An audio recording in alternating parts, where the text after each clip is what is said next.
Hello students, today we will start your next poem which is written by Robert Frost.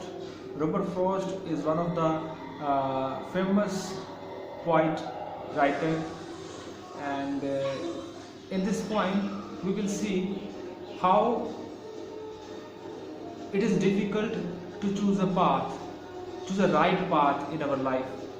तो ये जो आपकी poem है इसमें हम सबसे पहले ये देखेंगे कि इसकी एक्सप्लेनेशन के बारे में देखेंगे, और ये जो पोएम है आपकी पोएम ये बहुत सारे पार्ट्स में आ सकती है क्योंकि बहुत लंबी पोएम होगी, इसकी एक्सप्लेनेशन होगी, इसमें लिटरेरी डिवाइसेस होंगे, इसमें डिफिकल्ट वर्ड मीनिंग्स होंगे और इम्पोर्टेंट क्वेश्चन आंसर होंगे। तो इसलिए ये जो पोएम है इसको हम छोटे छोटे पार्ट्स में डिवाइड करके आप लोगों को हम डिलीवर करेंगे। तो इसको पूरा ध्यान से अंडरस्टैंड करना है और जो भी आपको यूट्यूब लिंक्स हैं उसको पूरा देखना है लास्ट तक, तभी आप लोगों को ये जो पोएम है इसमें जो टेक्निक्स हैं उनके बारे में अंडरस्टैंडिंग होगी। तो चलिए स्टार्ट करते हैं आपकी poem the road not taken, written by Robert Frost. The road not taken by Robert Frost. सबसे पहले इसका इंट्रोडक्शन देखते हैं अबाउट द पोइट। पोइट के बारे में थोड़ा सा पढ़ते हैं, क्या लिखा है पोइट के बारे में। Although born in San Francisco, Robert Frost (1974–1963) spent most of his adult life in rural New England. ये जो रॉबर्ट फ्रॉस्ट हैं इनका जो बर्थ हुआ था सैन फ्रांसिस्को में हुआ था, और इनकी जो डेट ऑफ बर्थ ये लिखी हुई है। And most of his adult life, और इन्होंने जो अपनी एडल्ट होने तक की जो लाइफ थी वो कहाँ पर स्पेंड की थी, न्यू इंग्लैंड में। और आप लोगों को रॉबर्ट फ्रॉस्ट का जो डेट ऑफ बर्थ है ये याद रखना चाहिए, बर्थ प्लेस याद रखनी चाहिए। इन फ्यूचर ये आपको टेस्ट में भी आपको काम आएगी। His poetry is identified with the region. इनकी जो आइडेंटिफिकेशन थी ये हमेशा ही अपने क्षेत्र से रिलेटेड, अपने आसपास से रिलेटेड जो है हमेशा अपनी कविताएं लिखते थे। Unlike his contemporary, Frost choose not to experiment with new words from but to employ traditional pattern. ये इनके लिखने का जो तरीका था वो न्यू वर्ड्स से बिल्कुल हटके था, ये हमेशा ही ट्रेडिशनल वे में लिखते थे। He choose the old fashioned way to the new.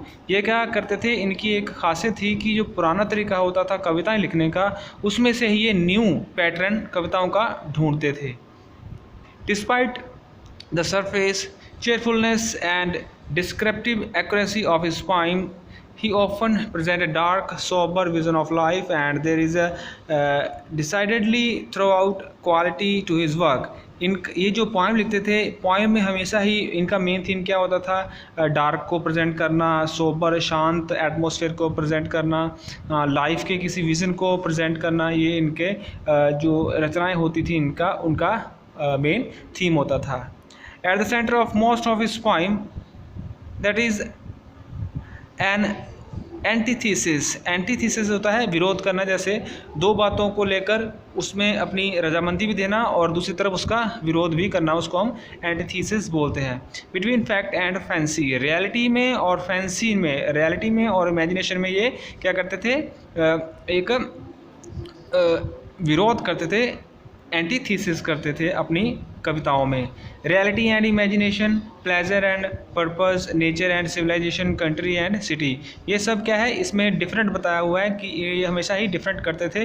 Colour and country में, सिविलाइजेशन में, पर्पस में, प्लेजर में, इमेजिनेशन में और रियलिटी में अपनी कविताओं में। Instead of imposing arbitrary resolution, he gives a fair chance to each side of reconciliation. ये जो इनकी कविताएं होती थी, इन अपनी कविताओं में हमेशा ही ये राइट जो एक थीम होता है, इसका एक उद्देश्य होता है, उसको एनालाइज करते थे। एनालाइज करने के बाद ही ये जो है उसका कोई सोल्यूशन निकालते थे। फाइनली सोल्यूशन निकालते थे या इसका जो है थीम निकालते थे, जो लोगों के लिए काफ़ी हेल्पफुल होता था।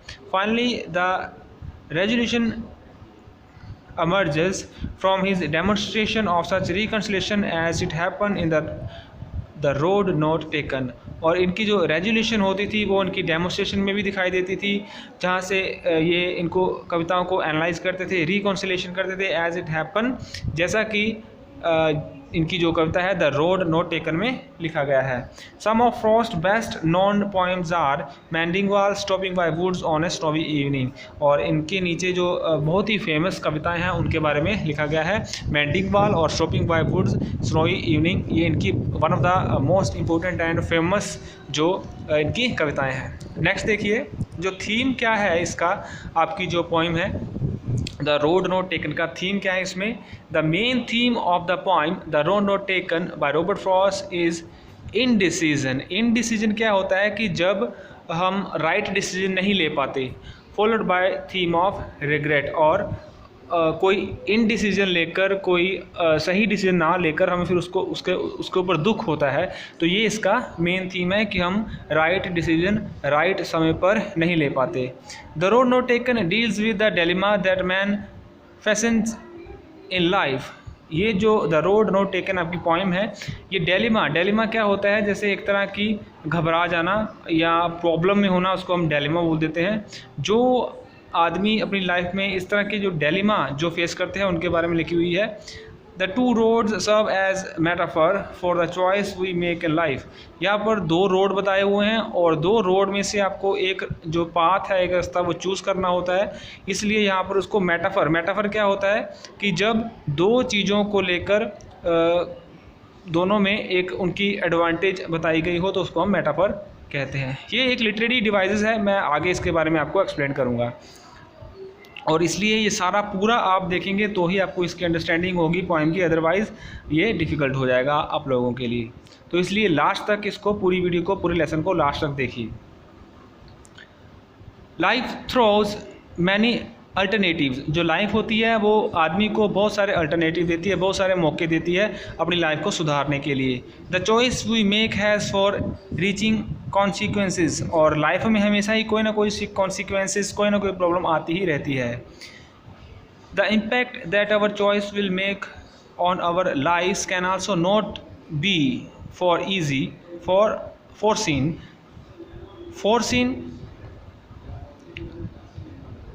Hence our decision should not be shot in the dark. The impact, यहाँ पर लिखा हुआ है, the impact that choice will make on our lives can also not be foreseen.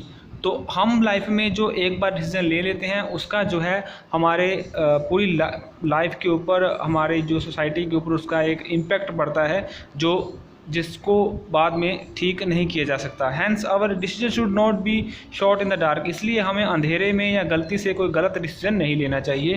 We may take unique path and succeed. हमें कोई अच्छा जो रास्ता है वही हमेशा चूज़ करना चाहिए ताकि हम आगे सफलता की ओर बढ़ सकें। और कॉमन वन एंड फेल। अगर आप कोई कॉमन रास्ता यूज़ कर लेते हैं तो उसमें आपको फेल होने के चांसेस भी होते हैं।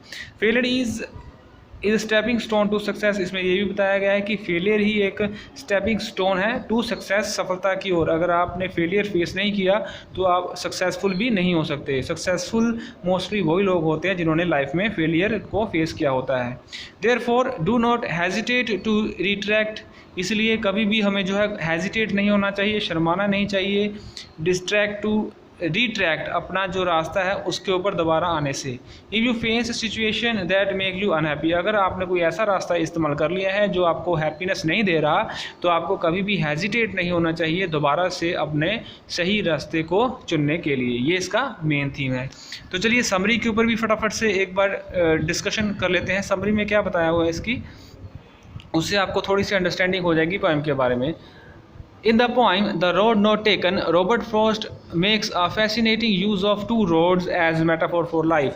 इस पोएम में यही बताया हुआ है कि रॉबर्ट फ्रॉस्ट जो है एक दो रोड को लेकर डिस्कशन कर रहे हैं। रोड को वो एज ए मेटाफर यूज़ कर रहे हैं और उनको वो चॉइस नहीं कर पा रहे कि हमें कौन से रास्ते के ऊपर जाना है। The two road stand for the choice we make in life. यही दो जो रास्ते हैं स्टैंड करते हैं लाइफ में भी। अपनी जो पर्सनल लाइफ होती है इंसानों की, वहाँ पर भी अलग अलग रास्ते होते हैं, अलग अलग स्ट्रीम होती हैं। वो आपके ऊपर डिपेंड करता है कि आपने कौन सी स्ट्रीम चूज़ करनी है, कौन सा रास्ता चूज़ करना है। Frost combines rustic simplicity with hidden indirect and implied meaning in the poem. जो इनकी पोएम होती हैं रॉबर्ट फ्रॉस्ट की, इसमें कोई ना कोई हिडन मीनिंग होता है, इनडायरेक्टली या डायरेक्टली इसमें कोई ना कोई ऐसा मोटिवेटेड थीम होता है जिसको जो है वो बाद में पढ़ने के बाद, पूरा पढ़ने के बाद इसको आप अंडरस्टैंड कर सकते हैं। The poem comes upon a fork in a path road in the woods. Fork क्या होता है? जैसे कांटा। एक पोइम कहाँ से शुरू होती है? एक रास्ता है, रास्ते में कांटा पड़ा हुआ है, वहाँ से दो रास्ते निकलते हैं। वुड्स, जंगल में, ये जंगल में एक रास्ता है, वहाँ से दो रास्ते निकलते हैं और वहाँ पर एक कांटा पड़ा हुआ है। It is autumn and the leaves are turning its colour from green to yellow. ये जो है पतझड़ का मौसम है। ऑटम का मौसम होता है सितंबर टू नवंबर का, ये मौसम होता है पतझड़ का। तो इसमें जो है पेड़ों के जो पत्ते हैं वो ग्रीन से येलो हो गए हैं। It looks down on both paths as he is unsure which path should take. और वो क्या कर रहे हैं? वो वहाँ पर खड़े हैं। He looks down on the both path, दोनों रास्तों की तरफ देख रहे हैं। And he unsure which path he should take, और वो सोच रहे हैं कि कौन सा रास्ता जो है मुझे चूज़ करना चाहिए। He would like to take both, वो दोनों रास्तों के ऊपर जाना चाहते हैं, but that is not possible, और ये हमेशा ही पॉसिबल नहीं होता। कोई भी इंसान जो है उसको एक ही जो पाथ है, एक ही रास्ता हमेशा चूज़ करना होता है, उसी रास्ते को लेकर वो आगे बढ़ सकता है और उसमें वो जो सक्सेसफुल हो सकता है। He looks down the path as far as he can see, वो नीचे होकर पूरे दूर तक रास्ते को देखते हैं। and then decide to take the grassy path as it seems less worn or use than the other। तो वो क्या करते हैं? वो दूर तक रास्ते को देखते हैं और एक रास्ता वो चूज़ करते हैं। वो रास्ता कौन सा होता है? ग्रासी होता है। उस रास्ते के ऊपर थोड़ी थोड़ी घास जमी होती है। इट मीन्स कि वहाँ पर कोई भी आदमी जो है पहले नहीं गया हुआ।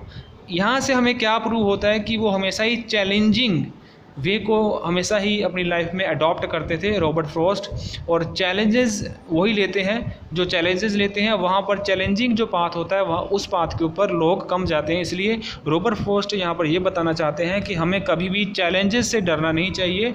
जैसे कहा जाता है कि डर के आगे जीत है, उसी तरह से चैलेंजेस को फेस करने से हमें कभी भी नहीं घबराना चाहिए। इसलिए रॉबर्ट फ्रॉस्ट जो है वो कौन सा पाथ यूज़ करते हैं? ग्रासी पाथ, जहाँ पर थोड़ी थोड़ी घास जमी हुई है और वहाँ पर अभी तक कोई भी आदमी वहाँ से नहीं गुजरा। But on further introspection the path appear the same, but थोड़ी दूर जाने के बाद उनको महसूस होता है कि ये तो रास्ता दूसरे रास्ते की तरह ही सेम लग रहा है।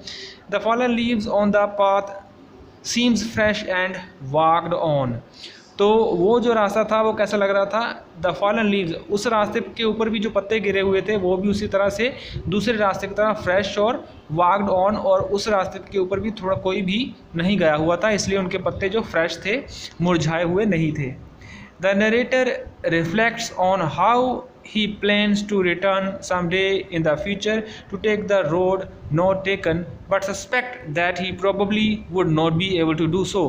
इस पोइम में जो नरेटर है, जो रॉबर्ट फ्रॉस्ट है, जो पोइट है, यही रिफ्लेक्ट करना चाहता है, ये बताना चाहता है कि जब कोई आदमी कोई लाइफ में कोई डिसीजन ले लेता है एक बार, तो उस डिसीजन के ऊपर चलते चलते उसको आगे बढ़ना होता है, और उस डिसीजन में से, उस रास्ते से वापस आना उसके लिए बहुत ही मुश्किल हो जाता है। इन फ्यूचर, अगर फ्यूचर में उस रास्ते से वापस आना हो तो आपकी लाइफ भी जो पूरी पूरी स्पॉयल हो सकती है। To take the road not taken but suspect that he probably would not be able to do so, और फ्यूचर में वहाँ से वापस आना जो है वो प्रोबेबली जो है वो पॉसिबल नहीं होता। Instead, he hopes in the future he would be able to share his experience and the choices he took that changed his life for better or worse। But वो क्या करते हैं कि फ्यूचर में सोचते हैं कि मे बी आगे कोई चांस मिलेगा, कोई मौका मिलेगा कि मैं फिर से उस रास्ते से हटकर दूसरे रास्ते पर आऊँगा और अपने जो एक्सपीरियंस है वहाँ पर शेयर करूँगा। The choices he took that change his life, और ये जो मैं डिसीजन लूँगा, अपना रास्ता चेंज करूँगा, वो मेरे लिए अच्छा भी हो सकता है और मेरे लिए बुरा भी हो सकता है। इसलिए यही आपकी पॉइंट में बताया हुआ है कि डिसीज़न लेते समय हमें जो है बिल्कुल फेयर डिसीज़न ही लेने चाहिए, अच्छे डिसीज़न ही लेने चाहिए जो फ्यूचर में हमारे लिए फ़ायदेमंद हों। तो ये आपकी समरी है, थीम है और पॉइंट के बारे में थोड़ा सा इंट्रोडक्शन है। तो चलिए आगे बढ़ते हैं इसके थोड़ी सी एक्सप्लेनेशन के बारे में।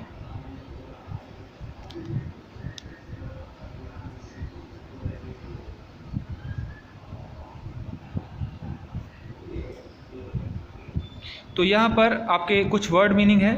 ग्लोसरी में सेंटेंजा 1 में आपको वर्ड एक आएगा डाइवर्स्ड। डाइवर्स्ड का क्या मीनिंग होता है? सेपरेटेड, दो भागों में बटा हुआ। नेक्स्ट वर्ड देखिए येलो वुड्स। येलो वुड्स इसको किसको कहा गया है? The forest is full of yellow leaves as it is autumn season. Yellow woods किसके लिए कहा गया है? वही ऑटम जो होती है, पतझड़ की ऋतु होती है, उसके लिए कहा गया है, क्योंकि ऑटम में जो पत्ते होते हैं वो येलो हो जाते हैं, पीले पड़ जाते हैं। अंडरग्रोथ। अंडरग्रोथ यहाँ पर एक वर्ड आएगा आपकी पोएम में। अंडरग्रोथ का क्या मीनिंग होता है? बजेज एंड स्ट्रब्स। जो झाड़ियाँ होती हैं, छोटी छोटी जो झाड़ियाँ होती हैं रोड के किनारे जो पैदा हो जाती हैं, उनको क्या कहा गया है? अंडरग्रोथ कहा गया है। अभी वो बढ़ रही हैं, छोटी छोटी झाड़ियाँ हैं। सेंटेंसा 2 में आपको कुछ वर्ड्स मिलेंगे जो डिफ़िकल्ट होंगे आपके लिए अंडरस्टैंडिंग के लिए। वो है पहला फेयर। यहाँ पर फेयर का क्या आएगा मीनिंग? गुड आएगा, कि हमें फेयर डिसीजन ही लेने चाहिए। Better calm. बेटर काल्म क्या होता है? It appears to be better. जो हमें अच्छा लगता हो वही डिसीजन हमें लेना चाहिए, वही सेम बताया हुआ है। Wanted wear. यहाँ पर एक वर्ड आएगा वांटेड वेयर का क्या मीनिंग होता है? Has not been used and worked on frequently. Wanted wear क्या होता है? कि वो रास्ता जिसके ऊपर अभी तक ज़्यादा लोग नहीं गुजरे होते, उसको इस पोएम में वांटेड वेयर लिखा गया है। थर्ड सेंटेंसा में आपके वर्ड्स आएंगे पासिंग। पासिंग का नेचुरली आपको मीनिंग क्या होगा? On walking down. पासिंग किसी रास्ते से गुजरना। इक्वली ले। इक्वली ले यहाँ पर एक वर्ड आएगा, उसका क्या मीनिंग होगा? Laying in the same manner. एक ही मैनर में, एक ही तरीके से किसी रास्ते के ऊपर चलना। इक्वली ले, जैसे हम घास के ऊपर चलते हैं तो घास के ऊपर चलते समय पूरे निशान जो है वो सेम ही रहते हैं, उस तरह से इक्वली ले उसको सेम मैनर में कहा गया है, लेइंग मैनर, यानी कि जो पत्ते हैं, जो घास है, वो एक तरह से दिखाई देना। ट्रोडन। ट्रोडन एक वर्ड होता है। ट्रोडन क्या होता है? वॉक्ड। ट्रोडन वही, जैसे हम घास के ऊपर चलते हैं और पत्ते पैरों में आते हैं, घास पैरों में आते हैं और वो क्या होते हैं? मुरझा जाते हैं, उनको हम ट्रोडन वे या ट्रोडन वॉक कहते हैं। Way leads on to way. One thing leads on to another. क्या लिखा हुआ है? Way leads on to way, one things lead on to another. एक चीज़ जो हमें किसी दूसरे रास्ते के ऊपर जाने के लिए मोटिवेट करती है, उसको हम क्या लिखेंगे? वे लीड्स ऑन टू वे। आपकी पोएम में ये इसका मीनिंग है। सेंटेंसा 4 में आपका लास्ट वर्ड आता है सा। यहाँ पर साइन क्या लिखा हुआ है? To take a deep breath. जैसे हम थोड़ा सा टायर्ड हो जाते हैं, थक जाते हैं, तो हम एक डीप ब्रेथ लेते हैं और डीप ब्रेथ लेते समय आवाज़ आती है ना, सा की आवाज़ आती है, तो उसे इसका ये मीनिंग लिखा हुआ है आपकी पोएम में। रिग्रेट या महसूस होना या दुख होना, कुछ इस तरह की फीलिंग आती है तो ये आवाज़ निकलती है साई की।